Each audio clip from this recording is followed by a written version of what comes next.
Faize Hashimi, şeredesilateli asteheri sereye rejime de aşkera dike. Faize Hashimi, keça eliyek ber Hashimiye refsencani, li hevpevine ke interneti de, li bersiva peşkeşkare bername lider hek mirina bave suede bi tekezi ragihand, ku bave ve hatiye kuştin. Evyek jirohuntirin eşkekirinin van salen daviye ya Faize Hashimiye, ku bi rohni u aşkera işare bi kuştina eliyek ber refsencani dike. Hervisa Faize Hashimi teviret kirina dengoya kuştina eliyek ber refsencani ji aliye İsrail an Rusiye ve bi rohni got. Bi hizramin ev karenav khwey bu. U got, bave min resnegir u regire hine kesan bu u edivan nekari taba hebuna vi binin, hervisa nedikarin bi eşkere reftare digel bikinan bigirin, levma jinav birin.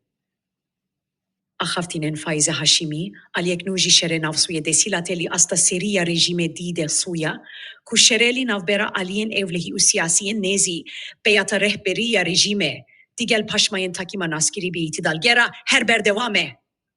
Aşkerekirinin Faize Hashimi nişaneye grohunji kurahiya şer, u nebuna baveri bihevkirin li hundire pekhateya heza rejimeye, u şerebedenk, u niheni navbera takimen evlehi serbazi u siyasi, bi taybet hevdem digel dişeviyen navsweyi, li ser mijara çihkir bo Eli Khamenei, kevdiye konahsekenu.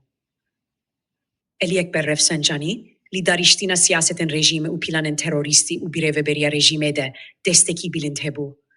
Vi oylana teröran lider ve İran'e bi taybet terör kirina kesem bingehinen dijberi rejime de digel.